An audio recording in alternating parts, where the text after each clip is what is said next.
Good afternoon. Today we're going to talk about understanding your business cash flow.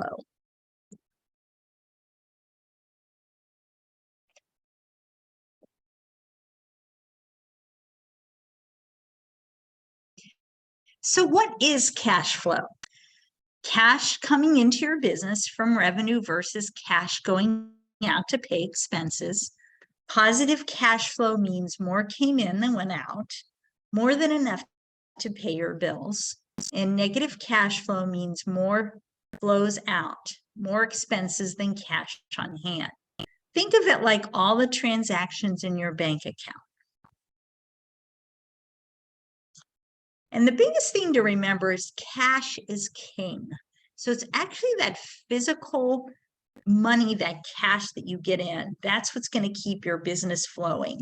So understanding how cash flows in and out gives you the power to grow strategically. Survival depends on how your money moves. It's the lifeblood of your business.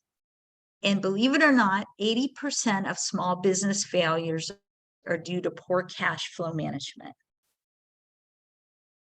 So let's talk about the difference between cash flow versus profit.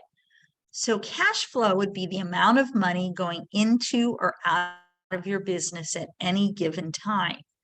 It impacts how much money you have at any given time, and it determines your business survival. But profit, that's how much financial gain your business is making on its products and services. Remains from sales revenue after all expenses are subtracted. And this gives you a good measure of success. So let's talk about what constitutes cash flow under normal business circumstances. So the positive, those increases, of course, cash from sales, collection of accounts receivable, that's money, actual cash, physical cash, money coming in, interest earned, owner's contribution of capital, and proceeds from money borrowed. So what constitutes cash flow under normal business circumstances? The negative part of it, the decreases. That would be payments on accounts payable, the money that you owe, payments on other expenses. Those expenses could be fixed or variable, debt payments, dividends, and distributions to owners. Let's talk about your two financial statements and some of the differences and how this affects your cash flow and what you would be looking for. So your equation for your balance sheet is assets equal liabilities plus equity or retained earnings. So when you think about assets or what your company has, that would be examples such as cash, inventory, building, equipment, and also something called accounts receivable. So you have those. Anytime you provide a service and you invoice a client for those services, that money belongs to you. That accounts receivable is considered an asset. Liabilities, that's amounts owed to people or organizations outside the business. So you're talking about vendors, and we'll talk about accounts payable in a second, taxes, wages, loans, whatever you give to those outside organizations. So let's talk about accounts payable. So when you get a invoice from a vendor, you owe them that money, but maybe you're not expending that physical cash immediately. So you record that accounts payable so you can keep record of that money that you owe. You owe that liability. So just like when we talked about accounts receivable, that's money owed to you, you need to identify that, keep track of it. So your balance sheet is going to reflect your asset, your accounts receivable, or your liability, that accounts payable. And then, of course, equity is the amount the business owes to the owner, which includes original capital invested minus owner withdrawals. And any of that money you accumulate year to year, you get to keep that money. So this report shows how your business looks. It's a snapshot, looks now. And then income, profit, and loss. Basically, this is your revenue streams. So like I said, when you record that invoice, when you invoice a client for that service, that's considered revenue. You book that as revenue when you create that invoice. And then you can track, what it costs to either make that product or produce that service. You may have a cost of goods sold section that reflects your gross profit margin. And then, excuse me, then you're going to subtract out any other operating expenses to come to your net profit. This report shows how your business looks over time. So when you talk about accounting, you may have heard the words cash basis or accrual accounting. So cash basis is a very simple system of tracking income and expense based on, it's just cash in, cash out.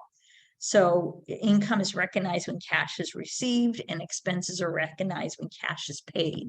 So it's just cash for cash. It's an easy way to keep track of that cash flow.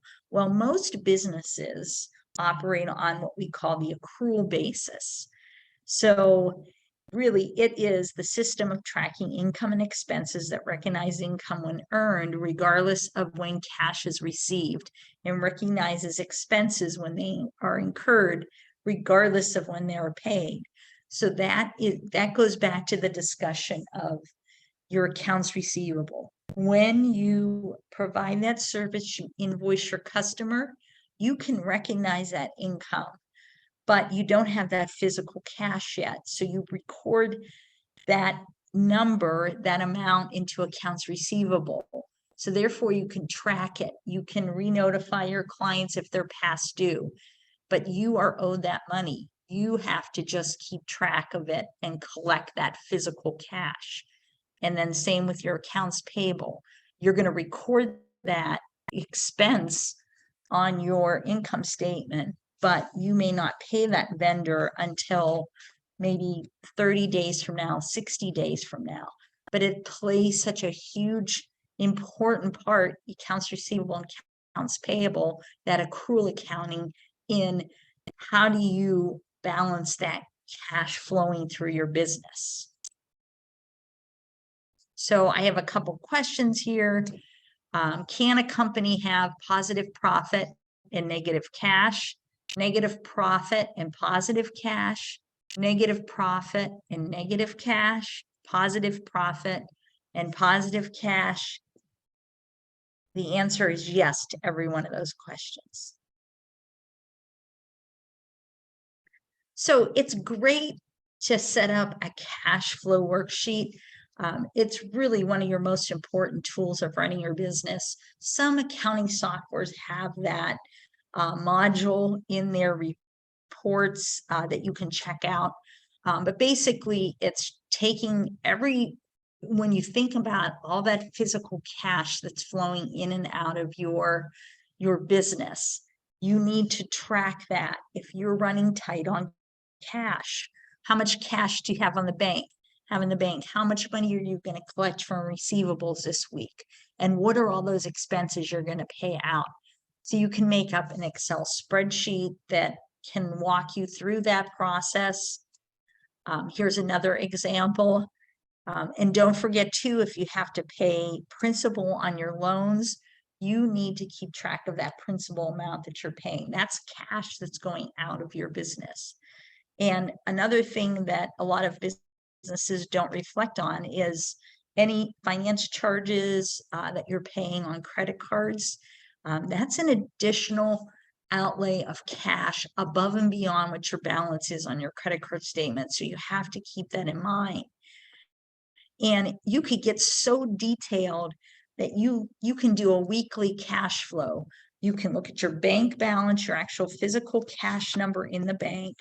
You could think about all the checks that you just received in that are going to get deposited.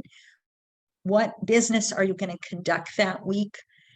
How many of your accounts receivable do you think you're going to collect? And is there any other additional revenue streams coming in to give you that total of that actual physical cash that you're going to see flowing into your business?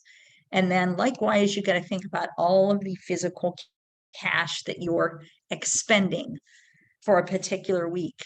And you may be able to schedule out all of your vendors in, if you have automatic maybe lines of credits or other loans, that you know which week of the month that cash comes out of, and you can actually then populate that into your cash flow statement for that week. So you can see payroll, if you have rent, if you have any other utility expenses, line of credit, any other loans that you would have, and think about all your other city and state taxes. So for that particular week, how much physical cash is going to go out? So then you can come up with that over and under number, and then you can run it the next week. So you really have to reflect on not only that the money that's coming in, the actual physical cash, but what are you going to collect on from accounts receivable? What are your ordinary expenses, and what other accounts payable do you owe to vendors that are out there? And that's how you work that all together to make that continuous flow of cash through your business. And if you would like to schedule a one-on-one, my name is Susie Dills. I'm one of the business advisors at the Small Business Development Center at Lorain County Community College. And you can see my email listed here.